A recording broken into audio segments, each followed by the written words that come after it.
Vegas Bad Boy of Podcasting is an entertainment-based wrestling program. The opinions shared are that of the host and their guest. Some celebrity voices are impersonated and usually not well. This program is not intended for kids and certain adults. Listeners' discretion is advised. You have been warned. Now let's get ready to podcast.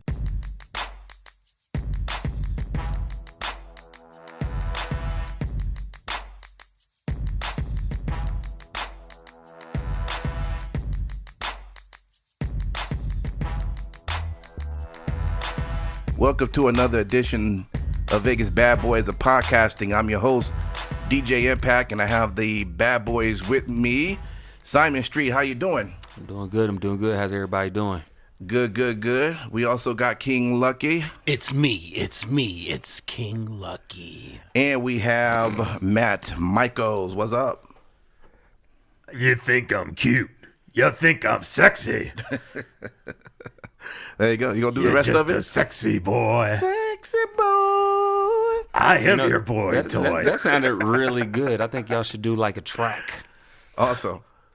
So let's get right into it. There has been a lot of wrestling that has happened between last Monday's Raw to this Monday's Raw, not including what is happening here in town in Vegas with Quintessentials. We have Not quintessential wrestling. I'm sorry. Quintessential pro wrestling. Oh, Yeah, I'm sorry. exactly. Because Quintessentials is actually a sex store in Las Vegas. So you got to make sure. Correct. Shout out to Quintessential Sex Store in Las Vegas. If you are in the Vegas area and you're looking for all your sexual needs, dildos, vibrators, and nipple clamps, please go to Quintessential Sex Store located in Las Vegas. And you can be a sponsor too. So we keep it going. ROH had their 17th anniversary show here at Sam's Town, and that was exciting. We'll talk about that. FSW also had a show here. So lots of wrestling going on. We'll kick it off first with what happened with Raw last week. To start that off, Batista, Triple H. What do you guys say about that? Give me what I want! Yeah, basically, that's it. Give me what I want! Give me what I want. I mean, yeah. I've only got 3 words. I am Groot. Well, also too, did he say that to like freaking Disney the whole time? Give me what I want! Well, and apparently And James Gunn is now because James Gunn's back on. Yeah. He's back on. So that's Guardians pretty 3. awesome. He had a lot of support, but Raw. So I thought the promo was it was going well, right? And then it slowed. And then it just went too long, and there was too many. Give me what I want. But it had the Guardians of the indie scene though. Overall, it had a lot of bite in the promo that they ran. What do you think about a Triple H kind of jab at the indie security guards that was protecting him? I think lately WWE has kind of pulled back the curtain a lot, and they've kind of made it more interesting for us Smarks in Smarkville. So you mean your kingdom? My kingdom. That's right. Kingdom. That's right. You know, there's a song that they sing in your kingdom. Did you know that song? It goes la la la la la la, sing a Smarky song. King of the Smarks. King of the Smarks, Lucky. Yeah. Well, this is definitely going to be a match that everyone's going to be looking towards seeing at WrestleMania. Yeah, but it has to be no holds barred. That's why they had to do it because, who the fuck wants to see it otherwise? These guys got to fucking beat the shit out of each other. By the way, can Triple H finally lose at Mania? Ooh, that's a good question. I think. What do you mean finally lose at lost Mania? before. He lost to the Undertaker 3 fucking times. Yeah. Good, and so he can lose to Batista as well. Why do you hate Triple H? It's not the fact I hate Triple H. It's just that he has to win at some of the most important matches at Mania. Well, the only thing he wins is Sting. That really doesn't kind of count because Well, Who the fuck cares? He shouldn't have won that match. Thank you. What? Thank you very much. Come on. Okay, so time out. Your ass hurt, not butt hurt. Ass hurt because your boys didn't win at that Mania. Is that what? Is that? Well, I'm not saying I'm hurt. I'm just saying I didn't think Triple H had any reason to win that match. Yeah, what was the purpose? No reason to win that match. I could give you 3. All right, Hall, Nash, and Hogan. Yeah. I thought that angle was pretty good, but I give him props for should've walking won. down the ramp without breaking a hip or anything. Yeah, you're talking about a guy. You're talking about a guy Sorry, who guys. came in to essentially do one fucking match. Come on, Okay. get over it. All right, so who wins? Who wins? Who With wins? Batista H? Triple Yeah. H? Batista wins. That's my vote. You know what? I'm going to say I'd like Batista to win, but I have a feeling that Triple H is going to win because you could do more with a win like that. It's time to play the But game. again, this is logical. That doesn't mean it's going to happen. It doesn't matter who wins Okay. because neither of them wrestle for the fucking company. That's true. So it doesn't fucking matter. So, Well, who cares? So suffice to say, Michaels is not going to be watching that match. He'll probably no, have a bathroom break. Michael's going to be watching the match, but I'm watching the match for the guys to just beat the shit out of each other because there's no holds barred. That's it. I want to see blood. I want to see it fucking crazy. If there's not, then it fails in my book because no one has any reason to win or lose the match. There's no build-up or story, essentially. There's nothing to gain.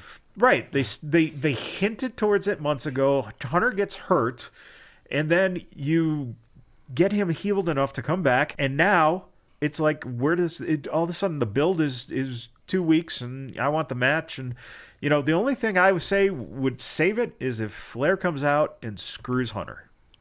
Ooh. That's it. Well, we know how that's going to be because if Flair comes out, what's going to happen is he's probably just going to do a low blow. Right. Well, Flair would probably take an hour to get to the ring, so the match Probably. would be over. He'll have you flying on a mechanical dragon. If the ramp looks anything like Orlando or last year, it will take a while for him to get there. Yeah, you just have him under the ring Basically. for the whole time. Basically. That's awesome. Speaking about old men, Kurt Angle finally fucking retiring. Thank you, Oh, Kurt. no, Kurt, come on. Hold on. The word is officially retiring. I do not want to see Kurt retire.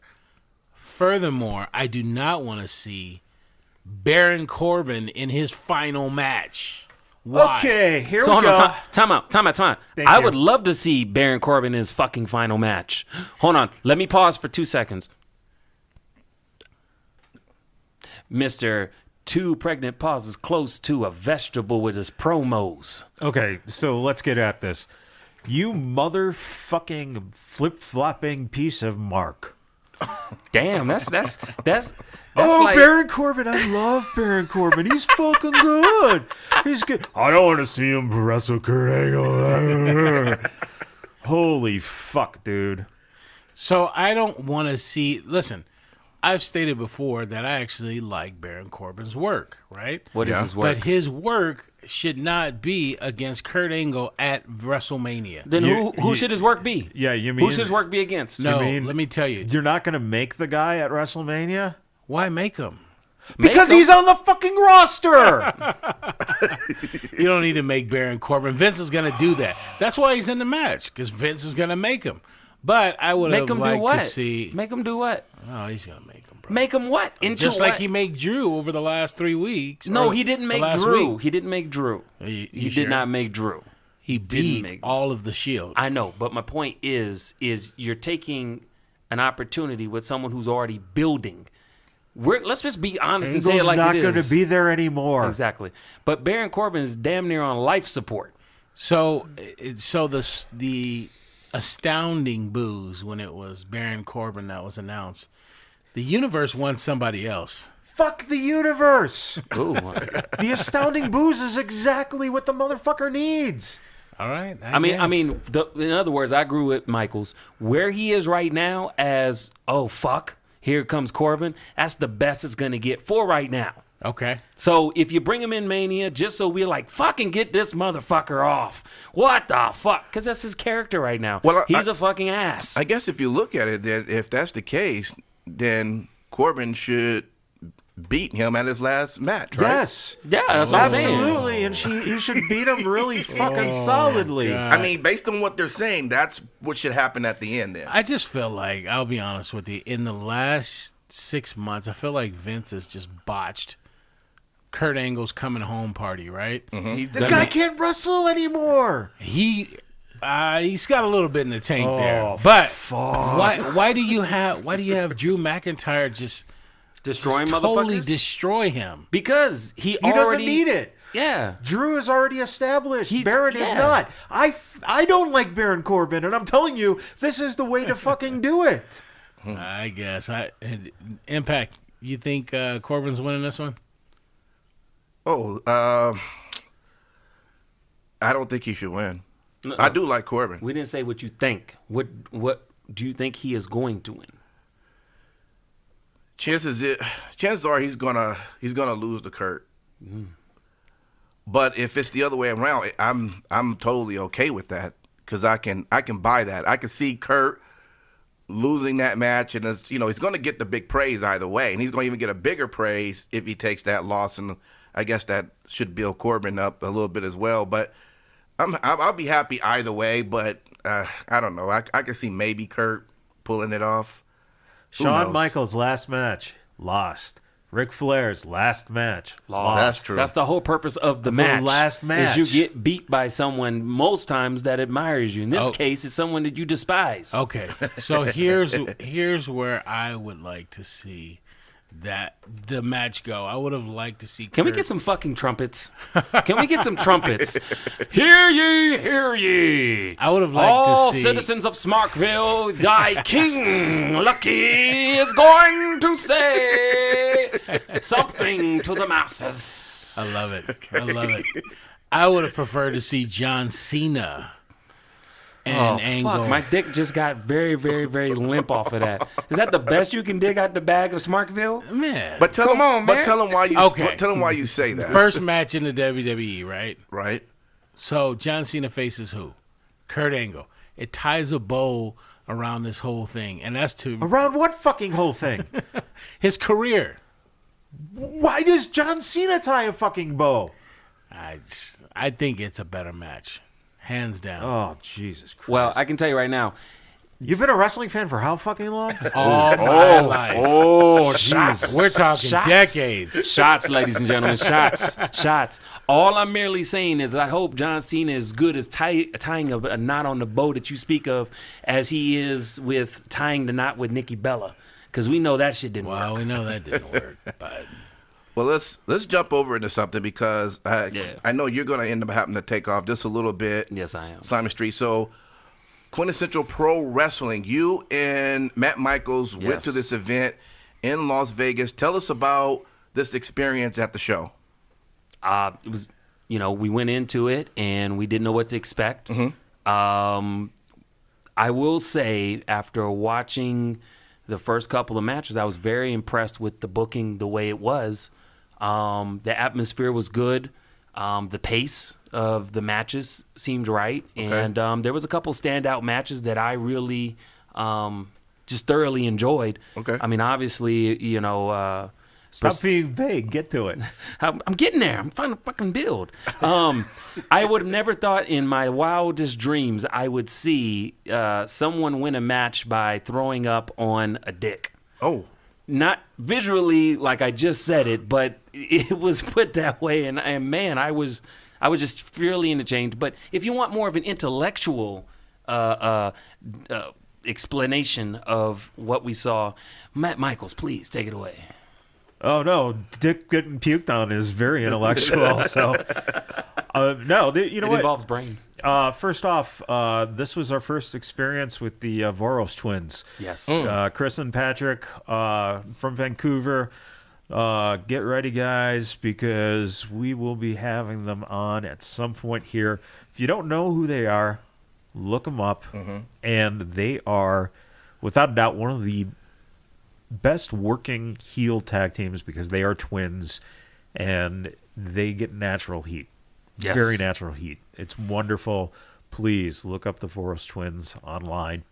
That was our introduction to them. We luckily got to see them also wrestle at Ring of Honor. So keep your eyes peeled on the Ring of Honor television. They'll be taking on the Beer Bouncers.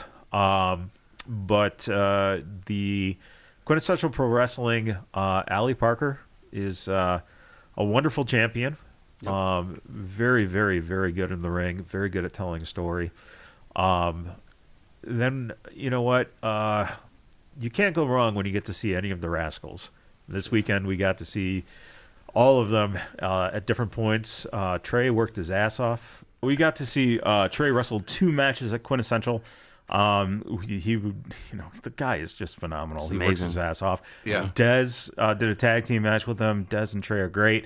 They went against Reno Scum. Yep. Reno Scum is one of the best working tag teams out there. Mm-hmm. We got to see them take on the Beard Balancers as well at ROH tapings, so look for that on TV. Also, too, you're forgetting about one person, Chris Bay. Yep. Chris Bay, a lot of action. Chris worked that match with Trey, which they could have gone easily 60 minutes. Wow. Easily. It was, they're just so fluid and so good.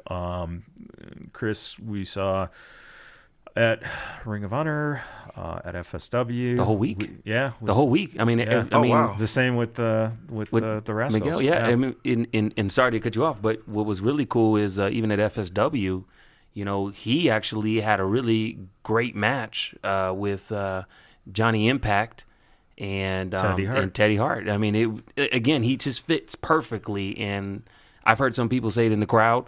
Definitely WWE bound, WWE material. Mm-hmm. Of course, the Mark over here end up on probably won't watch him once he gets to 205. But, I can definitely say that he has the stuff. And ladies and gentlemen, if you have not had a chance to see Chris Bay, he is the FSW champion. Get an opportunity. Go out there, see FSW. He's fantastic. And you can look up the Dashing Chris Bay on social media, and you'll probably recognize Chris from a little video that was put out this past week where he was in the ring and doing some training, and the ring ropes gave on him. So this guy probably even virally, and you don't even know it. Yeah.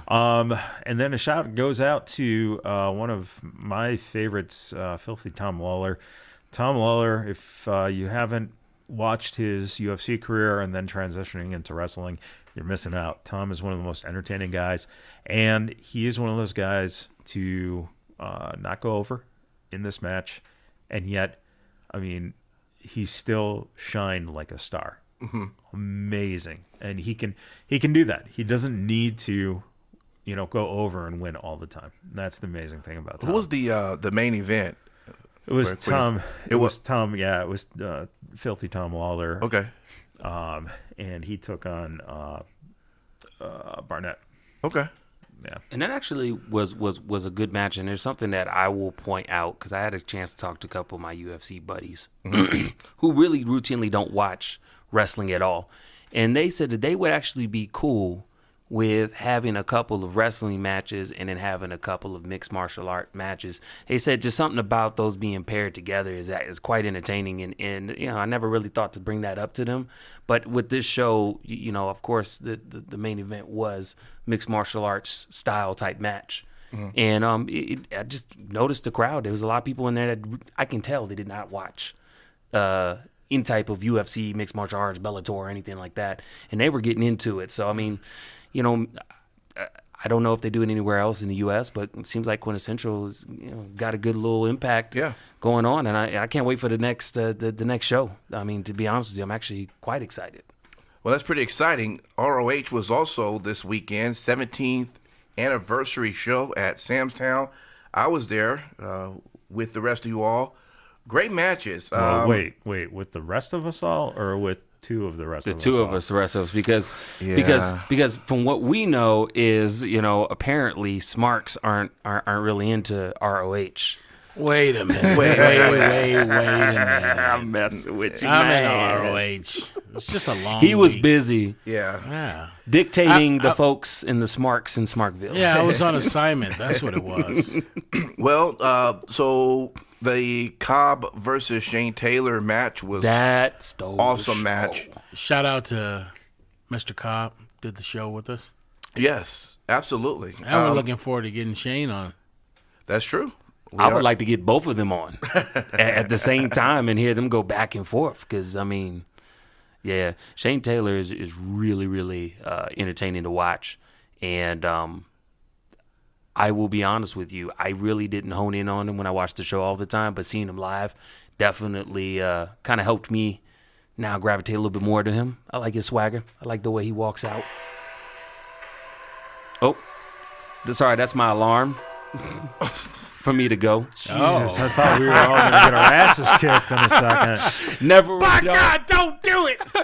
It's never a dull day for the Vegas Bad Boys of podcasting. All of us are wrestling fans. Even our alarms are wrestling fans. Oh, yeah. Well, yeah, well, awesome. That was an awesome match. Let's go to another match that was there. Your alarm just threw us all off there. That was awesome. We got a chance to see Jay Lethal and Taven go off it to a match. It was a Broadway. It went a full hour. Yeah. With no decision. It was beautiful. It was. Classic match. Definitely will be Ring of Honor. How to do the flashbacks. Ring of Honor memories, I think it is. What are they entitled at?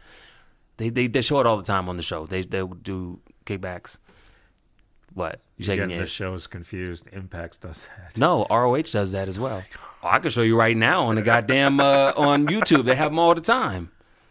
Well, for everybody that watches ROH on YouTube and can't afford to be able to watch them live, I seem to always find it. It's on fucking regular TV. I don't have regular TV. Oh my God! So then, how do you watch TV? I don't stream. That's all I do. Do you pay for your streaming? Do I pay for it? No. Oh, okay. Well, there you go. I'm just saying, man. Shit. Okay. There you go. Let me jump to the next. Briscoes and PCO. Brody, what do you think about it? We got new tag team champs. What do y'all think? PCO. Finally. Well, yeah. 51 years old. Yeah. Going into the Garden as a champion and, spoiler alert, double champion. Because on the TV tapings, there was a 3-man tag between the Kingdom and Villain Inc. And Villain Inc. It's actually Villain Inc. Enterprises. You can't leave out the Enterprise. Oh, I'm sorry. I missed that when I was watching my fucking Ring of Honor flashback highlights. Oh, I'm sorry. You can dish it but can't take it. Okay, I got you. I'm sorry. Did the Undertaker just call you? He did. Tell me, rest in peace, motherfucker. See you at Starrcade. Starrcade? Starrcade? That's not Starrcade. What is it called? Starrcast. Starrcast. Oh, I'm sorry. Shit. Can't be right for being right. Fuck.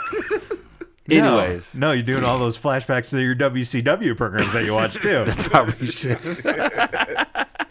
Hey, it is what it is. I make mistakes. I'm human.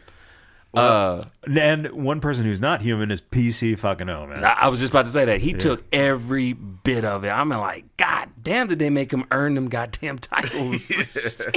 For everyone out there listening, right now, Lucky is watching. He's watching tentacle porn. Yeah, this is really fucked up, man. Are you really watching tentacle porn? No. What the fuck are you watching, man? Yeah. All right, let me read the title for you guys. No. Dude, there's tentacles on there. Why are you eating chitlins? Which I don't need. Okay. So, anyway. And FSW was the Sunday night show. It was Mecca. You can catch FSW on FITE. FITE, FITE TV. And, talking about a good show from top to bottom. They did it as well. You had Heather Monroe, who was also, she did Quintessential Pro Wrestling. She wrestled on that card in a 3-way dance with Delilah Doom. Oh, okay. And big fan of Delilah Doom. Yeah, Delilah's amazing. And Christina Von Eerie, who is just, if you love punk, just like Delilah, if you love the 80s, if you love punk, Christina Von Eerie is your girl. But Heather Monroe is one hell of a great talent. Yeah. Not only is she gorgeous, but she played at Quintessential Pro Wrestling, a quintessential heel. She played the beautiful chicken shit heel. Okay. Who stole the match by pinning Von Eerie. And then she shows up on FSW in a match with was it Sway there and Taya. And Taya Valkyrie. Taya Valkyrie. Yeah. And it was for a 3-way dance with an intergender. Yeah. It was fucking solid, man. And she looked very comfortable, which I think is worth stating. Yeah, she looked very comfortable, and Taya looked amazing, and they put it together wonderfully. It was really good. You also, in the main event, got to see, like you said, a three-way dance between Teddy and Morrison and Chris Bay, as well as a surprise entry of Killer Cross coming back to FSW. Came back home. Nice. Yep, and just destroyed the fuck out of Teddy and Bay. Him and Morrison took them on. It looks like they're setting up for a future showdown between the two tag teams there. Yeah. Okay. He damn near was about to beat the shit out of the damn trophy, the Mecha trophy. Yeah, they almost destroyed the Mecha trophy, dude. And we got to see Trey Miguel was walked out to the ring by Santana Jackson. Yep. Yes. And Santana got an opportunity to, after the match, got called into the ring by one Disco fucking Inferno. Nice. Yep. And I'll tell you right now, Wow. Glenn is the guy's got no ego right now because talk about putting things over, man. Santana got to do that moonwalk DDT on Glenn's ass, and it was beautiful. It was wonderful. I could have saw that. We knew you were going to say that. Yeah. I think that was the first thing we said. Is like, man, Yeah. Impact's going to be upset. You know, we got to see Bruno Scum, and Wentz was on this, tagging with Dez. They did a triple threat with the tag champs there, the 1%. So all in all, again, if you're in Vegas and you're looking for wrestling, this is the place to be, bro. It's here. It's here. Plain and Awesome. simple. Well, it looks like you're going to have to get out of here. It's time for me to go. No doubt. We'll hold the fort down. Ain't nobody gonna sit in this goddamn chair, man. What you over here trying to paint an invisible picture? Who the fuck's gonna sit here? It's all good. All right, brothers. As usual, peace, love, and next time I go visit you in Smartville, man, I want that penthouse suite. All right, all right, the one with all of you taking pictures with everybody and their fucking mama. Yeah, I'm a mark. I gotta get the pictures in. But we love you, Memories. though. All right, y'all. Deuces, hair grease, late. We got rid of Simon Street, so we now can take care of the people's business, which is a lot of thanks that we want to give out to a lot of the shows and events we participated in. So I'm going to leave it up to you, Matt Michaels, to give that thanks out. All right, let's start with SamstownLV.com. Yes. Samstown Casino hosted Ring of Honor FSW this past weekend. It was wonderful. They're always great hosts. The ushers there, fabulous. Yes. They were able to help me out. I got a bad back. They moved me to a chair on the floor. So, you know, they go out of their way to help you out. Definitely support them if you're in town or planning a trip to Las Vegas. Again, look at samstownlv.com. Also, someone who goes to all these events, Terry Nielsen. She is the LV sign chick. If you check her out on Twitter or Instagram, she's done over 13,000 signs and counting. Wow. And all the signs that you'll see, you know, popping up around the country, she does those by hand and mails those out to the venues. Wow. So that those are there. And she's a fascinating person. We'll probably have her on for a little bit, you know, at some point on the show. Cool. Just to kind of tell us about, you know, how the hell you get to be someone who sends signs across the country. It's amazing. That's pretty awesome. The Ohio Valley Wrestling. Yes. Let me tell you, we're so proud. They finally got ties going again with Impact Wrestling for a development and training territory, which is going to be great. That March 2nd show that they had, which was the Clash in the Bluegrass. Right. It did so well. Impact was very impressed with it. Not DJ Impact, but actual Impact Wrestling. Right. It got, a deal done with Al and OVW. And again, check them out at ovwrestling.com. And they're now, I believe it's $4.99 a month. Look at the website. Okay. But you can actually get OVW product by just signing up for $4.99 a month, I believe. Not bad. Yeah, it's great. And of course, with Al Snow, Can't say enough about the collarandelbowbrand.com. That clothing line is just spectacular. And again, please go to it, support it. Use that 10% off code, Snowman. That's right. Get some cash in your pocket back. I've actually got a couple of shirts on the way. I'm excited. Look at that. Look at that. You're going to be stylish and tough. That's right. I love it. Shout out to the Trophy Emporium. Go to trophyemporium4awards.com, and that's the letter 4, trophyemporium4awards.com. Okay. They are a friend of the show. They do great work if you're looking for trophies, any kind of engravings for special occasions, anything to promote your business. We use them, and they're out of Northridge, California. You can look them up again on the website, and you can order directly from them. Great products there. Awesome. Also, locally here in Henderson, if you go to the Galleria Mall in Henderson, Power Play Sports Cards. Yes. I got to meet Scott Hosey this past weekend at FSW. And if you follow our Instagram and Twitter and Facebook, you'll see that I pulled a 1-of-1 autographed Undertaker card. Right. How lucky are you? Yeah, it was crazy, dude. And in all these years, 30-plus years of collecting cards, never got anything that spectacular. Right. And, you can get really good stuff. He does a lot of signings in the mall with wrestlers if you're here locally. If you're across the country or overseas, look into the website. Yeah. And just look up Power Play Sports Cards and definitely check them out. Lingerie Fighting Championship. Yes, we are going to be there covering what is the LFC's 26. LFC 26. It's called Booty Camp.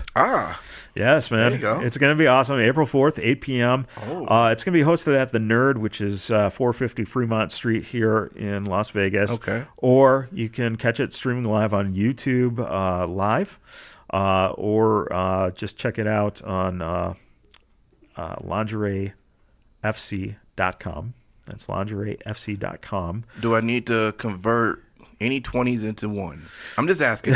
You never know, right? It's always a good idea here in Vegas to convert those 20s into ones, because you never know what you're going to end up in the end of the night. Right. And if you want to check out The Nerd, again, it's www.thenerd.com. They do different, activities there. Yeah. It's a great little place. There is definitely getting more of an action there with wrestling and UFC. So, but definitely check out Lingerie Fighting Championship, LFC 26 Booty Camp. Allie Parker is on that card. Nice. She is one hell of a wrestler, and is part of Quintessential Pro Wrestling as well. That's right. Yes. And here we go. Big announcement here. Here we go. B. Brian Blair. Right. He is one half of the Killer Bees and current president of Cauliflower Alley Club. That's right. And he'll be our guest on Sunday the 24th. We'll be putting out an episode where you can catch B. Brian Blair tell different stories, some of which that you might have heard before, but a lot of interesting stuff that he touches on that, you might not have known. Good stuff about, if you want to hear stories about Bruiser Brody, Andre the Giant, the Von Erichs, just fascinating stuff that I've never known before. Also, good stuff about Cauliflower Alley Club and what they do, and that is coming up at the end of April. So we encourage you to look, to Cauliflower Alley Club, look them up, and try to get tickets now, because it supports, everything goes straight to the charity, and it's a very important cause. It is. And last but not least, big Sunday the 31st, we're gonna have an episode up with Vicky Guerrero. Yes. Yep. And Vicky will go into stories that I've never heard before. That's about her life. Yeah. What's going on currently. Stories about Eddie. And one of the big things she is involved with now is the Harris County Animal Shelter. You go to countypets.com if you're in Houston, or if you're looking for a good charitable cause. they're definitely something to support. Also, you can go to VickyGuerrero.net for appearance listings for her. You can get autographs and exclusive items through the website. Same with B. Brian Blair. You can go to KillerBees.net and actually order autograph stuff, including Killer Bee masks, which is pretty freaking awesome. Yes. There's so much going on right now with AEW Double or Nothing coming this way. Yes. And the biggest announcement of all, we will be the Vegas Bad Boys of Podcasting at StarCast. Boom. Now, we will not be broadcasting live from StarCast. However, if you want to get to know us, if you want to tell your friends, stop by. It's a good chance to meet us and talk to us and get to word out that the Vegas Bad Boys of Podcasting are here and we ain't going away. That's right. It's going to be awesome times and good times. We also want to remind you that there are different platforms that you can listen to us on. Apple has their podcast. Google has Play Music. We're also on iHeart Radio Podcast and Spotify. So all you have to do is search Vegas Bad Boys with a Z, and we should pop right up. Hit the subscribe button, and you shouldn't have to worry about receiving any of the latest episodes that we put out. And definitely subscribe and download, because that's how we know that you guys are listening. If not, we are literally four guys sitting around a table talking to ourselves. That is true. That is true. Our social media sites, always Facebook, Instagram, Twitter. Of course, you can always just search us, Vegas Bad Boys, again with a Z. And you will find all this information we just put out on there, along with a lot of other good photos and information that we put out there on a daily and weekly basis. So we thank all of you for listening to us as always. And any final words, Matt Michaels? The big question is, will The Undertaker show up at WrestleMania or AEW Double or Nothing? Rest in peace. Ponder that. And while you're pondering that, stay tuned for an interview we had pre-recorded with Matt Sydal and with our guest host, Raven. Today's special guest is the one and only from St. Louis, Missouri, Mr. Matt Sydal. Matthew, how are you doing? I'm grateful to be here. We're grateful that you're here too. Same here, brother. So, you are a very interesting person. Not even a character. I think you're not even. It's just you. I think just to get everyone a little bit more comfortable on how my first memory of meeting Matt Sydal was at WrestleMania Houston. I'm so lost on numbers and years. I don't remember what year that was. DJ, you were there. What year was that? Houston. So that was in 16, right? No, it was 17. Not 17. No. The second Houston. The second Houston. Oh, that was 25. Yes, 25. So I don't remember what year that was. But anyways, Great story. It gets better. No, so there with DJ and our boy Marty Hill and a few other people. Because at that time was when I was quote unquote hanging around with Amy Hennig, and so we go to a establishment. I guess it was like a restaurant or something, but there was drinks flowing and everything, and run into Matt, and one thing led to another. Met his great friend Mikey Gordon, who's doing a lot of great stuff in San Diego right now, and all I can mainly remember about that night was walking back with Matt and all of us together from the restaurant to the hotel, and there was a water fountain there. And that was the one you fell in. Yes, I remember that. I, for some reason, took a tremendous bump into the water fountain, soaking wet, walking into the hotel, which is where the TV hotel was for WrestleMania that weekend. And my friend Marty, was chopping it up with Matt later, and Matt invited us up to his room, but when we got to the hotel, like, we split off for a second because I needed to change clothes and everything. And I meet up with Marty, and Marty's like, well, what room is Matt in? And I'm like, I don't know. I'm like, and at that time, I'm like, he's Evan Bourne, but I'm sure his room's not under Evan Bourne. Marty's like, well, I checked in right behind him, and I heard what his last name was, so let's go to the hotel lobby desk and ask. And they gave us his room number, and we showed up. But ironically, I ran into Matt years before that, because Matt, you worked on a very unique project called Wrestling Society X, WSX. What'd you think about that project? It was an attempt, it was what I would consider like a West Coast attempt at trying to get another show to catch. It was kind of the first people who recognized the style of what I would call like a Dragon Gate style and its marketability. They were trying to put that on a big stage, and it was just a good swing, a healthy try. I always admire people who are making jobs for the boys and getting the guys gigs and getting guys TV shows. And I've been lucky to be around like a lot of movers and shakers of wrestling since I began. Do you think a promotion, the way it was produced and so on, could survive in this era of pro wrestling? I mean, it doesn't even can something from 10 years ago exist today? No, it's literally impossible. But what I would say is it's basically Lucha Underground now. That would be the evolution of it.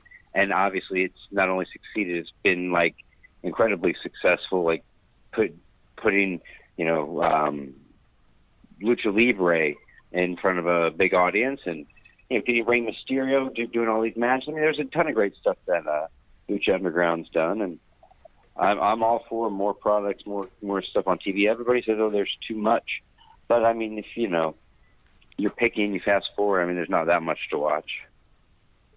Very good point. Yeah. Very good point. That's absolutely true. So, Matt, okay, you grew up in St. Louis. What influenced you in terms of, I know that you did Greco-Roman, right? I wrestled my freshman year in high school. Okay. And were you already a pro wrestling fan? Did you have any interest of getting into the business, or was there something else that, Yeah, it was sort of the start. We did the rent the VHSs because I didn't even have cable. To kind of get into wrestling by watching all the old Rumbles and watching just everything that was on VHS at Schnucks for $1. But I just never cared who won this or who. I liked the jobbers. I didn't care, but I did want to go do the moves. Yeah. That was really cool. And then basically my brother's friend worked at a golf club, and one of the other caddies had a backyard wrestling federation, and they were awesome. They weren't just kind of good. They were awesome. It was it blew my mind open. We could just do it. It always said, don't try this at home before Raw. We sort of felt like we should play by the rules. And when I saw these kids doing it, I realized, no, I don't have to do that anymore. And I was like, we should definitely be doing this. And then I just became obsessed with, running my own backyard wrestling federation, and then working with other local backyard wrestling federations in the St. Louis area. I was, working for all the different local backyard feds before I worked the indie circuit, and I just worked my way up from there. So you basically were doing interpromotional backyard wrestling in St. Louis, which is awesome. And that's a great, segue into the parents. How did your parents react to you becoming part of this, craziness that's backyard wrestling? Well, the first ring I built was a trampoline with some ropes tied to a tree in the deck. And then fun, you know, kind of harmless. The boys were just playing around, and then I like really dug in, and I started, with no ring, with no actual plans, just kind of made my own ring, and then we ended up making two because you know how things get damaged, and made my own ring, and then just started imitating what I saw on TV. Really wanted to hit that Jerry Lynn RVD combo. You know what I'm saying? Mm-hmm. Oh yeah. And you've achieved, kind of that level in terms of your athleticism. It's something that's remarkable. Were you that athletic, or did it just come to you through just going through and just doing it? No, I mean, the thing is everything is the result of the accumulation of every single thing you do. And so when I was a kid, I was always very active and heavily just, my parents had to keep me running to, so that I could fall asleep at the end of the night. And so I got involved in like gymnastics when I was young. I got involved in Taekwondo. Wow. And then when I joined the wrestling team, that's when I learned about hard work and lifting weights. Yep. And that's also the first time I ever saw people like gathered around a TV watching Monday Night Raw. Because I had never seen it live. I never seen it. And I was like, why are they going crazy? They're like, oh, that's wrestling. I'm wrestling. That's interesting. And like basically at that wrestling camp, I hurt my knee, so I missed the next year's wrestling season. And that's when I started really digging into that backyard wrestling career. So yeah, I mean, basically since my sophomore year of high school, I was committed to it. I mean, I was committed to my education, partially, and then through college it started to wean as wrestling full time and going to school kind of was challenging. Gotcha. Hey, Matt, Street. One thing that I wanted to kind of talk to you about, almost to paint a picture for anybody that's listening who may not follow your career or anything. You've had an opportunity to really kind of wrestle with, a lot of today's stars. I mean, like AJ Styles, CM Punk, Chris Sabin. Do you have any stories, way back before, you debuted in WWE of what those experiences were, the mind frame? Because you guys were all, during that time hungry. You guys were all, honing in on your crafts. Could you tell us some stories like that? Yeah, well, I mean, you just got to think I was just this like wiener kid from Missouri, and I weaseled my way, like just because in Missouri I could work on a show anywhere for free, and the guys in Missouri, like they were all typical local wrestlers, and it's kind of was the style at the time, and I was looking for more, and luckily I had a wrestler named Delirious. It was also in the same organization that he wanted to branch out as well. We wanted to just, find where the best wrestlers were and just be around those shows. Even if we didn't get booked, we were just around it. And, eventually we just got on the shows. And that's where, I mean, I've known, so when people go to WWE and are successful or considered, critically or commercially successful, I mean, for me, I knew that, in 2003, I knew Samoa Joe, AJ Styles, Bryan Danielson were the best wrestlers on the planet. Like they still are. And those guys like intimidated me and inspired me and like forced me to like hold to. They allowed me to find a world-class standard that you couldn't find anywhere else. Right. That being on shows with those guys, it rounded out like there's just a difference in the class of competitor. It's like the first time I stepped in the ring with Jamie Noble, I'll never forget it. He just ate me alive, and it was just, it had been a while since I'd been, worked over like that. But the amount of experience you get in that 1 second being in the ring with a guy who's world class, it helps you set your goals higher, helps you aim higher. And, I just love being the worst guy on the show. I mean, I got to watch some of the best wrestling ever live. I mean, I just didn't watch all these tapes. I'm sure you see me through the curtain sticking my head out. Like, I never watched the monitor. I always watched live.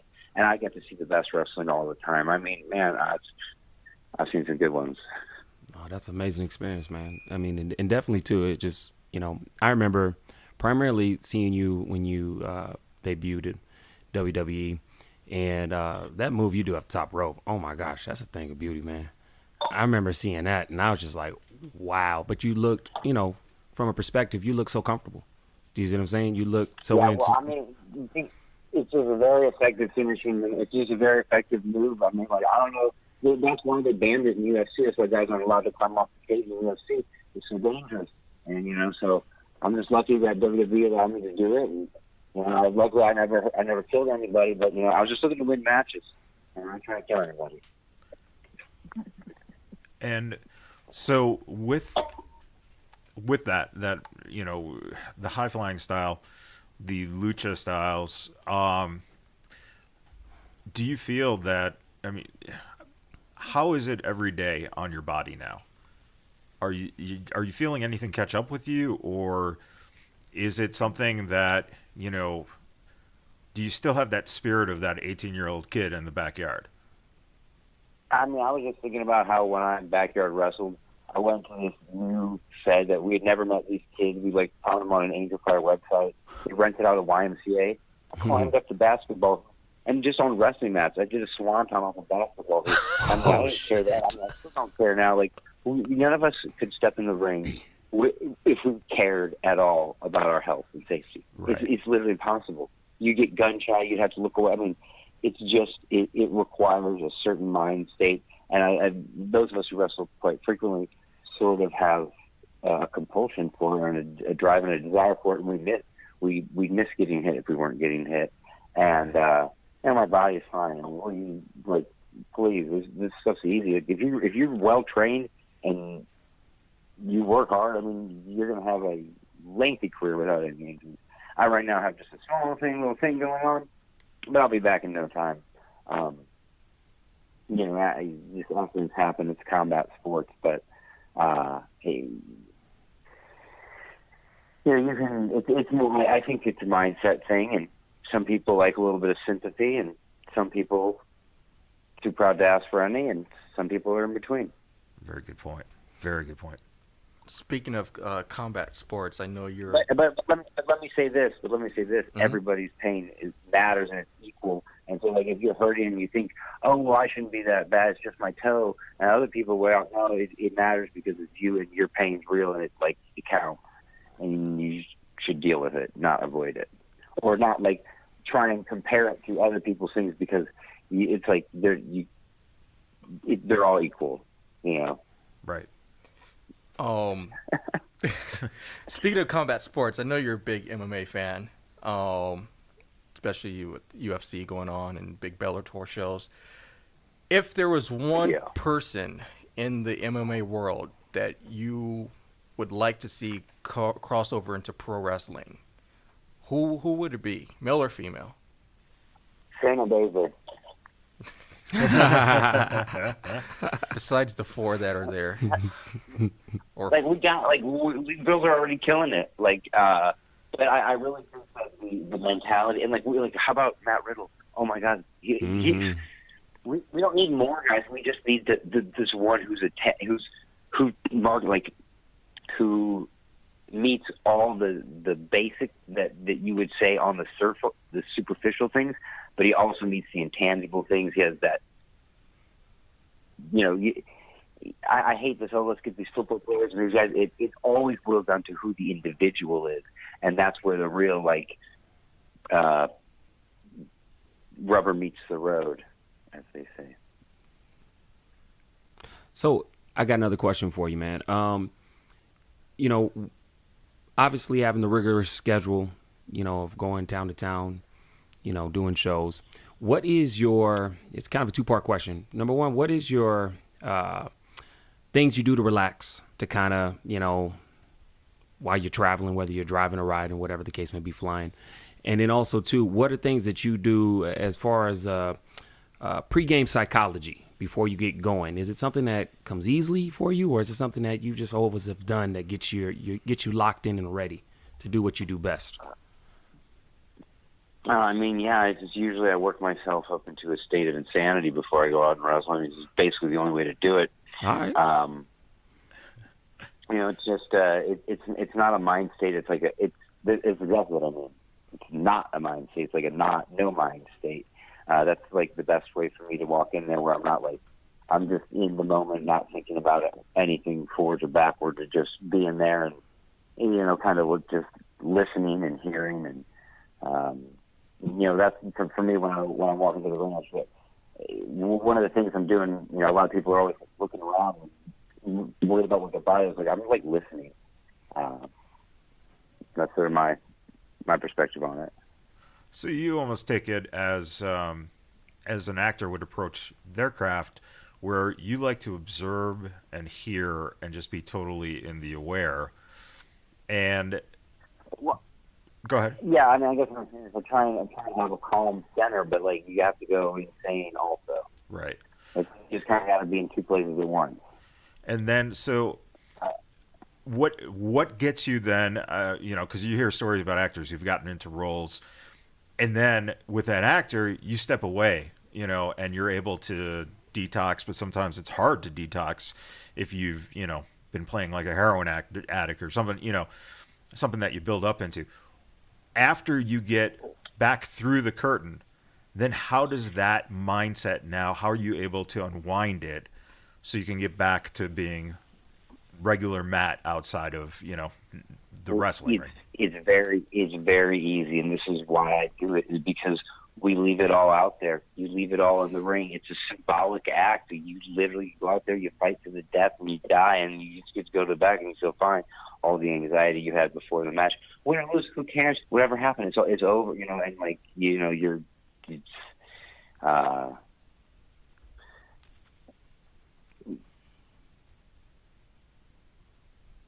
So yeah, I don't know.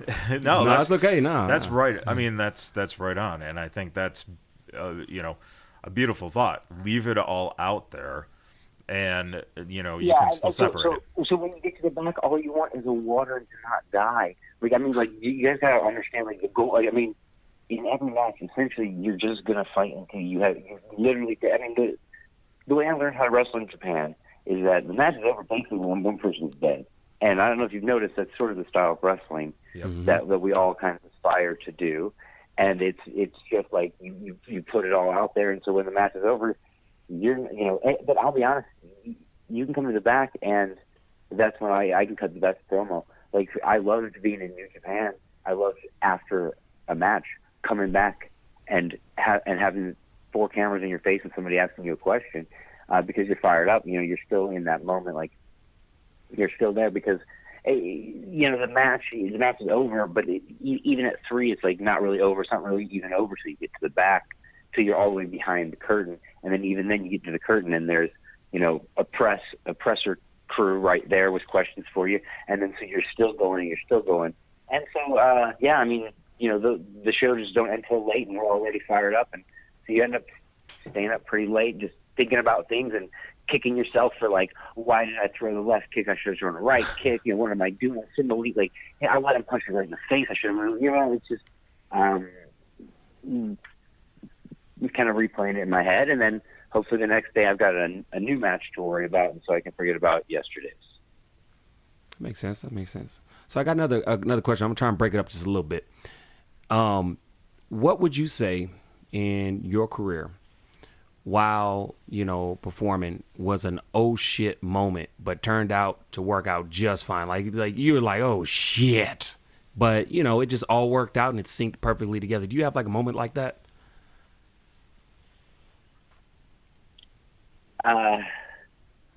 Great question. My oh shit moment.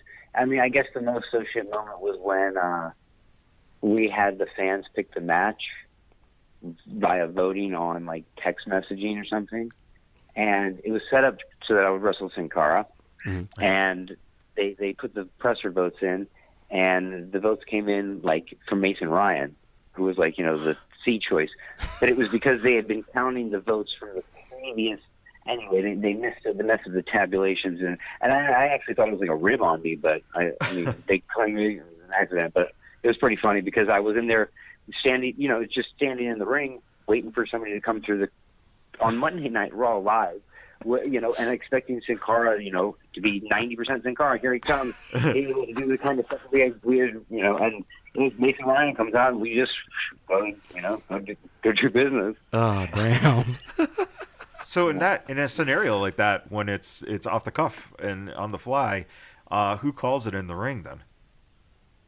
I mean, if you want to know the honest truth, I don't really like telling too much about that stuff. Yeah. I don't know. I just think it would ruin it. But basically, I told the ref to tell him two things, Right. and I'll tell you this: the first one, it seemed like the ref had communicated to him what I had asked him to communicate, because he was like selling my leg kicks really good, and we were kind of on a roll. And I was like, okay, he definitely told him on this one thing that I was just like, I had one idea for myself, because I got a young babyface, you got to fight for every little bit. Right. And anyway, so like I went for some drive. It was just literally like on the fly, like looking at each other and like, just being wrestlers. I mean, for me, like when I worked for Ian Rotten, we had lethal lottery every once in a while. You just go to the ring and they send somebody out there. Who cares? I mean, it's wrestling. Yeah. People are always worried about, I'm this, I'm that, I'm this character. It's all, the bottom line is it's always in a ring. It's always wrestling. And so if you know, like, if you just lived on rings your entire life, like me and these guys, is just like, all right, bring it on. Like, I've had some of the best matches of my life. Like the first time I met Kevin Steen or El Generico or Phoenix, like the first time I meet these guys, it's just like, you just slap hands and just go to town. It's just the guys that have the same mindset are really able to get on the same page and make some magic. So Matt, let's add to that question just a little bit, because it was something that we kind of discussed in a past podcast. I want to get your take on it. We were talking about as kind of looking at how the universe or the fan base or wrestling fans are going, and how, what if they are given more choices? Now, obviously, back during that time that you just said, some years back, right? But now with way social media is totally integrated and it's a lot faster on the turnaround, how would you feel if fans were given more power toward, or maybe a percentage toward an outcome? And obviously with, how professional y'all are and knowing your way around these ropes, do you think that's something that could possibly work out, obviously, if they fine-tuned it? I stopped listening to your question halfway through. Oh, damn, was that bad? There's your answer. What am I supposed to do? I mean, I don't know. Kind of like a You banner can fire snatch. off at me again if you can ask the question in one sentence. I'll answer it. Oh, okay. If the fans could determine who's going to do what on the fly, and that was a regular thing, how would you feel? I'm even confused by the question. Yeah, I was confused. I had it all prepared, man. Good luck coordinating that. I mean, it's just nonsense. It's like, I don't know, that Netflix movie. I don't know if you guys Bandersnatch. One where it's like you can. Yeah, I haven't seen it yet. But when I was a kid, I went to a movie debut, or like they did a trial in only a few theaters in the country, where it was like a select your own adventure movie, and everybody in the theater selected their own adventure. And I always thought that was a really, really cool concept. But I got to tell you, it's great when it's a cooperative thing between fans and wrestlers. They, working together, being on the same page, singing and dancing the same songs. That's great. But why should they have to have any responsibility? You should just come to the show and it should just happen. Yeah. Well, you shouldn't have to think about anything. You should just sit down and just be like, oh, that was awesome. Fair enough. No, that makes sense to me. We don't need a lot of thought or voting or, contested things. But, I always enjoyed the vote for the stipulation, hardcore, falls count anywhere.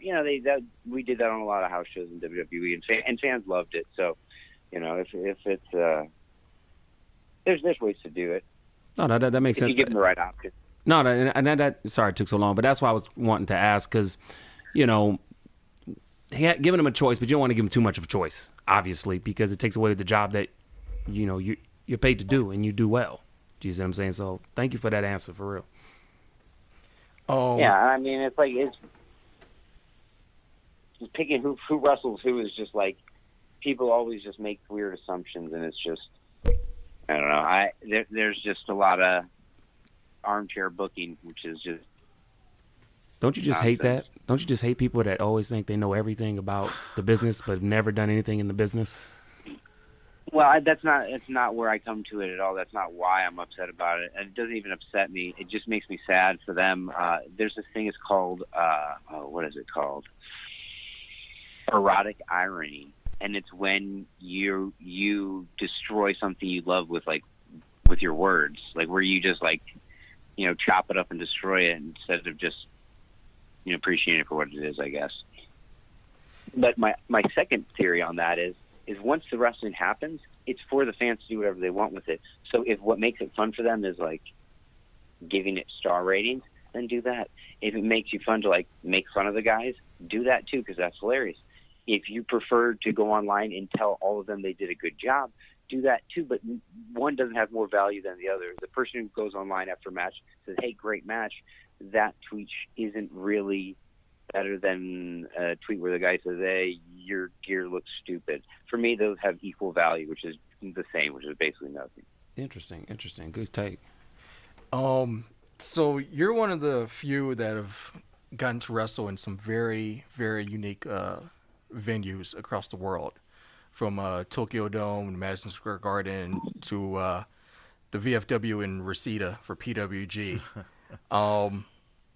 Do you have a specific venue that you really enjoy working in, or Korakuen Hall? Korakuen Hall. All right. There's that's it for me. That's El Numero Uno. Nice. What is it about that place? They just get it. They got it. They know it. They appreciate it. They understand what you're doing. It's where the language of wrestling is just universal. Then you don't need to even speak the same language for it to make sense. And it's a great venue where I feel like I put it. You put in a lot of work somewhere in a place, and people appreciate that work over time and watching you grow. And I feel like the place that's watched me grow quite a bit, and they value that in Japan. They value the hard work you put in. The last time I wrestled there, I really felt like I really felt like that was the place. That was just a one of those eternal moments that it's just a forever moment for me. Is there, shall I say, a difference? I did a little training in the ring. And one of the things that really stands out to me is the storytelling. And I know the Japanese audience really feeds off of the actual wrestling in-ring storytelling. Is there a difference now with the American audience being almost too social media savvy and too, we're going to pick on this guy or that guy, and just not respecting the art of what you're trying to tell in the ring, as compared to where the Japanese audience will watch it and give you that love for creating something great? I don't know. I think if you do good stuff, people will be into it. I think fans have all right to eat people up. When I first stepped onto the scene at IWA Mid-South, it was every single fan made fun of me. I looked them right in the eye, and they were just I'm a baby face. I put out my hand to shake my hand, and they would just spit on me, call me thumbtack because I was just not big enough. I'm telling you, because they could have whooped my ass, and that's the point. Some people go to places and they'll tell you, "Hey, good job," or whatever, and that's really it might be fine, but when you're performing in places where the fans are forcing you to raise your standards because their standards are high, and people aren't going to accept bullshit. When you take an act to Philadelphia or New York, you better not have holes in it, and so you have to be ready for that. Yeah. Yeah, those some tough ass cities. So I know you have your knee situation, which I believe you mentioned you're gonna get that worked on pretty soon. But I know lately, in the past, maybe a year, 2 years, you've been training down there in Tampa. How is it being a trainer for what's possibly the future? Well, I mean, being a trainer is this insanely rewarding thing that I think I might be better at telling people how to wrestle than actually doing it myself, but I think I'm pretty good at wrestling. There's just, I learned so much stuff the hard way, and I've seen so much. I have theories that have been tested at the ground floor and at every level to see what works with crowds. And I just haven't. I love teaching new people, but my favorite thing is taking guys with raw talent and tightening them up and giving them technical steps and how to fill in the gaps in their game. Where somebody might say, "Oh, hey, brother, you need to have more heat, or you got to get more fire." It's like that. What good does that? These empty words do anyone?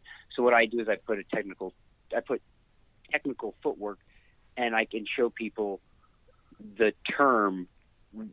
Turn it into a physicality, right? Because it is all storytelling in the ring, and so you're making words, you're making art with your body, and you have to be able to. There's just special tricks that I know that you can only get if you've been around and done what I've done. And I love teaching people because I want to have more people to wrestle with. And by giving these kids skills, they're going to have skills to wrestle in a safe, efficient manner, work anybody, anywhere. And that just makes more guys for me to wrestle. And I love that my friends have wrestling schools, and we're just, the level of athleticism is cascading up. I mean, it's just going and going and going. And there was a time where I thought wrestling might not make it, back in 2010 or 11. Right. But my gosh, we've got breath of life in us, and God bless the young bucks. I mean, really, yeah. New Japan and all these guys for stepping up. Ring of Honor. So many places have stepped up. Even WWE reaching down and building grassroots efforts through like WWN and Evolve, and it's a special time to be in wrestling. Mm-hmm. What is your people can go online. They can find me on Instagram at Matt Sydal, MattsYdal, and like I said, I have knee surgery on Thursday. You guys can go to my Pro Wrestling Tees shop and buy a shirt or something, because I'm going to be out for 3 months and don't have there's no work right when you're hurt. Right. Well, you got my purchase. The math isn't that hard. Right. I take it you may be traveling a lot during that time. Wink, wink. It's possible. I know you do. I've seen, obviously. I mean, you've traveled to some amazing places outside of wrestling in your personal life. I saw you were. Where'd you go? About a year or so. Was it Peru? Yeah, I mean, I've been to Peru a bunch last year, and I'll probably go a lot again this year, just depending on. I've been to Peru too, man. It's beautiful. How is it? Like, do you see when you do your personal travels and you're away from the business, and you go somewhere, do people kind of look at you as if they may think they know you, or they do know you, and they're just kind of scared to say something? I mean, I've been in the middle of the rainforest and been recognized. I mean, that's happened. But for the most part, nobody knows who I am, and that's never been a real anything I've run into. All I see is when I travel all these places, I just feel bad about how fortunate my life's been, and I just feel guilty about all these people and really tough situations with really no options, and I just when you travel all over and all you see is the same hotel and the same arena and the same this, and it's like you realize that the general population just doesn't have the same access to a lot of things that some of us do, and you travel enough places and you realize it's not just an American problem, or it's a universal thing, and I just sort of see I see things as more on a global scale than a country scale. So if you want to talk about my travels, I'm always thinking I definitely don't limit myself based on country boundaries and all that stuff. So in your personal travels, like I said, you've mentioned you were in the rainforest and everything. Where's one place that you really, really enjoyed going to, and if someone had the chance to go there, you would suggest that they go there? Nah, this is what I think people should do. They should go to wherever they're getting called to. One of the cool things about travel is it takes you other places. So you go to one place and it connects you to another, and I think a lot of people, if they pay attention to the signs in their lives and things pointing them in certain directions and trust their instinct, go with their gut, they might end up in the place they're supposed to be. So, Matt, you have a very guru-esque philosophical kind of perspective on the world, and I really dig that. Has that fed into the new persona that you've been using, in terms of, have you brought more of yourself now to the character at this point in your career? Yeah, I mean, I think it's always been hard to find the words to express how I feel. That's one of the frustrations. That's kind of where violence comes from. Violence is the quest for identity, when you don't know who you are until you bump into something else to know you're this and that's that. And that has to happen. That's how we get to know ourselves. Yeah. Well put. Part of me wrestling, and I'm saying stuff. Sometimes I'll cut a promo and it'll just be a pep talk to myself, but in reverse. I'll accuse someone of a bunch of things that I wouldn't want to be. You just finding a way to kind of get a collected meaning on the expressions I'm trying to put out there, and that's why I think Third Eye's really caught on. People get what I'm saying when I say that, and I mean what I say, that the answers are inside of you, and all you have to do is look, and that just comes from a little bit of stillness. Have you ever had any, and this can be outside of the ring, but have you had any regrets looking back at things, or are you at the point where you feel like you are living life to the, to whatever happens to the fullest, No, I'm ashamed of every single thing I've done. I hate every match I've ever had. I mean, it's just the type of person I am. It's never been good enough. I'll put it to you this way. A gentleman by the name of Ray Phoenix, you might know him as the best luchador ever. He said to me something, and he just said, "Siempre mejor," always better. And that's something that I have in common with him, and it just struck a chord. It's that's where I get my inspiration from. These guys are saying, always better, step it up, one more. And it's not because you want to be a star. It's because the rest of it is in us, and we have to get it out. And if we don't make it better, we suffer on the inside. Right. If what we do isn't better last week than it is today, we're suffering on the inside. It's not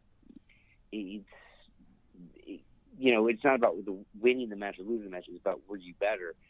Where was your mindset? How, what did you do that was no one else could do or no one else thought of? Or it's just, that's the mentality that I maintain, and it shouldn't keep me on top. So, with that, I got a question for you. What is your future goals or aspirations, whether it be, in the ring or outside of the ring? Because I think that's posed a very question, because you are very incisive. I'd like to positively affect the lives of 1 billion people. Awesome. Kind of like how Cracker Barrel does. Oh my gosh. I mean, you figure if you multiply it over time, now imagine if every meal they gave out was free. Yeah. That'd be the kind of good I'd like to do. But I just looking to kind of make myself. My goal is essentially to keep improving myself so that I can be better for other people. Do you, starting with the people closest to me, starting with the people closest to me, who you know they're easy to neglect and forget about, and then working my way out till about 1 billion sounds about fair. But I think you're like between the number of autographs I sent out, I write peace and love on every autograph. I've sent out millions of love notes, and I've done a lot of labor towards it. So I feel like I'm well on my way to 1 billion. Do you have any type of charities or anything like that that you actively participate in?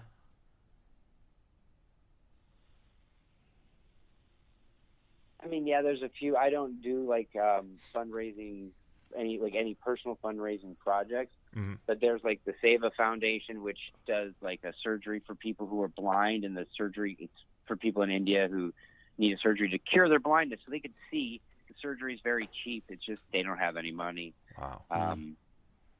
And then one of my other favorites is MAPS, which is the Multidisciplinary Association of Psychedelic Studies, and they are curing PTSD with their research, and they're the ones kind of in the media right now, working to heal people through these, presently controlled substances. So they're one of my favorites. And then there's this One Laptop per Child, which is just an effort to get laptops to children in very remote parts of Africa, educate the village. Wow. This is, I mean, that's the thing. I think that I like the diversity. Yeah, I just think, the solution to everything is education.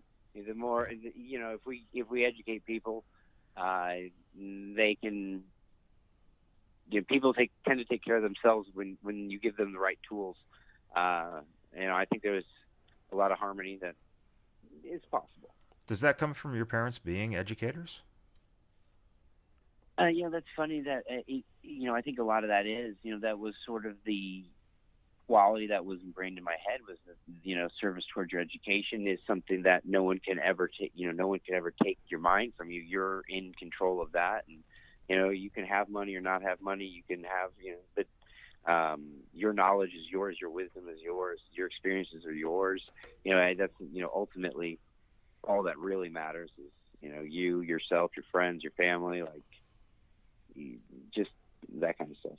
And I mean, right now, I'm sympathetic towards these teachers in LA that are on strike, and it's absolutely outrageous. I've got a friend that's a high school teacher here in Florida, and it's shameful, and it's sad, and we just eat our children, and and then they eat them, they blame them, they feed them, garbage, and then sell it back to them and tell them they're not good enough, and it's just unfortunately it would be very difficult to be a kid. I'm so sympathetic towards kids. Like, oh my gosh.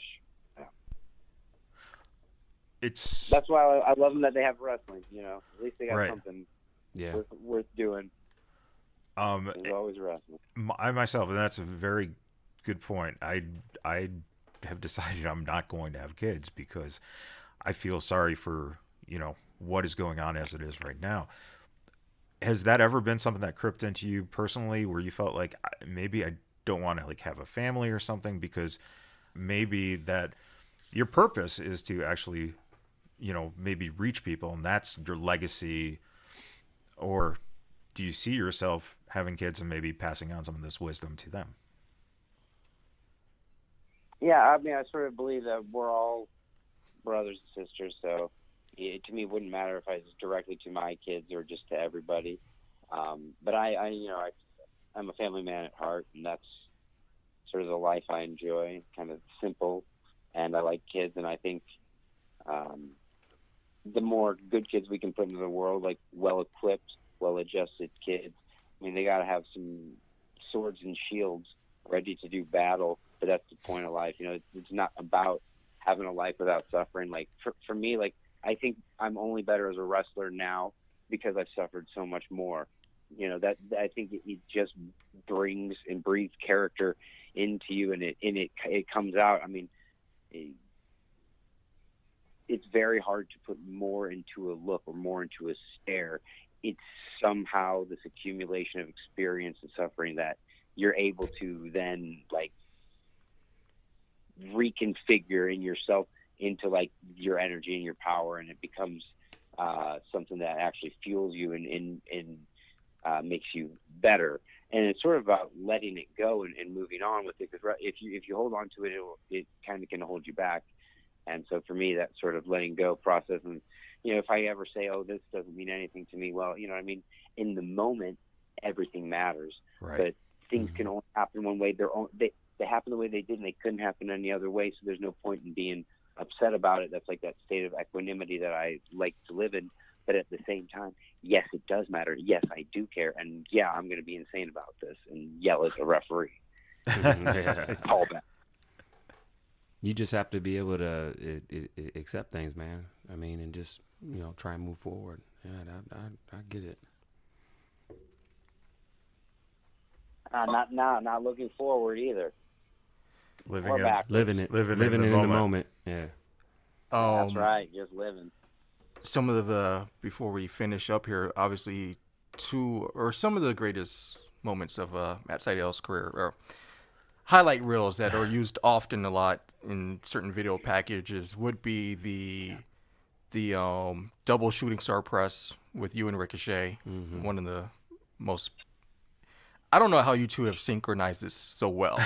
Like it's, I mean, I don't. I've never seen a tag team like synchronize a finisher so well. So that's awesome. I know Meltzer always raved about that. Meltzer always raves about Matt Sydal's abs. I think he has a fetish for Sydal's abs. I don't even know how Matt has so many great abs. I may fetish over those. But also, when this one spot happened, were you getting a lot of fans coming up to you and saying how great this was? And I'm talking about the shooting star press into the RKO on Raw. I mean, I know that's used in a lot of video packages. Do you get like a lot of tweets or questions when you meet fans these days about that one particular spot? I mean, I guess it gets attention, but it's not like I sold a single shirt. I made a little RKO shirt, and nobody bought it, nobody cares. It's nice, but no big deal. For me, it's like that was just another Monday night. That's a piece of cake,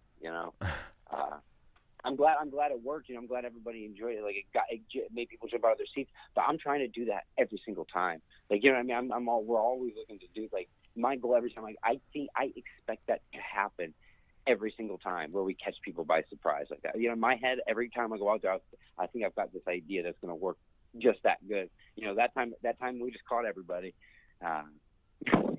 But that idea comes from the same place some of my terrible ideas have come from. So. Matt Sydal, man, thank you for coming on the phone tonight, man, and chatting with us. We definitely appreciate it. We want to remember. Yeah, and you can just PayPal me. You can just PayPal me for for my time. It's been about 45 minutes. So yeah. Yeah, that sounds very expensive. Yeah. Well, I tell you what, we will definitely have our folks to visit your Instagram, which is at Matt Sydal. And again, you said of the wrestling tees, they can go where to get that? ProWrestlingTees.com. Pro Wrestling, gotcha. Matt Sydal. Okay. And then,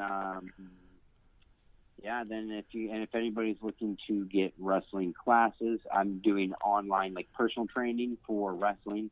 And it's best to email me mattsydal@yahoo.com for that. I don't do podcasts. I don't do interviews, so don't hit me up about that stuff.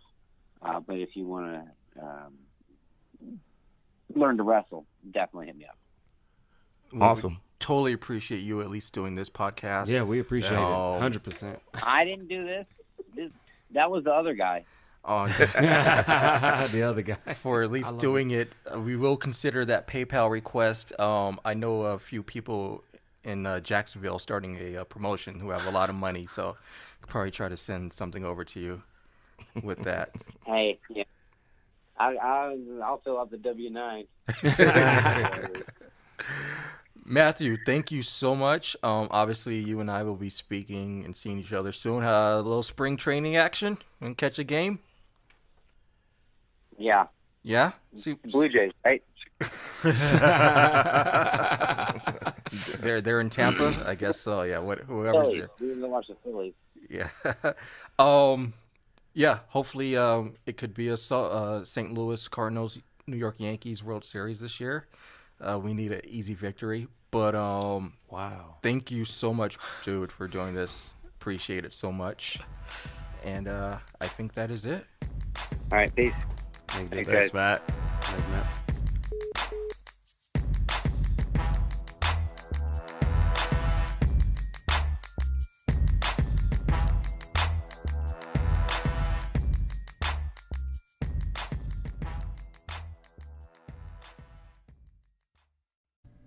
Thank you so much for checking out that video. If you liked what we did there, make sure you hit that like button. If you're new here, slap that subscribe button and ring the bell. That way you can be a part of the notification squad. Follow us on social media at Vegas BadBoyz with a Z on Facebook, Instagram, and Twitter. And until next time, we will see you in the next video.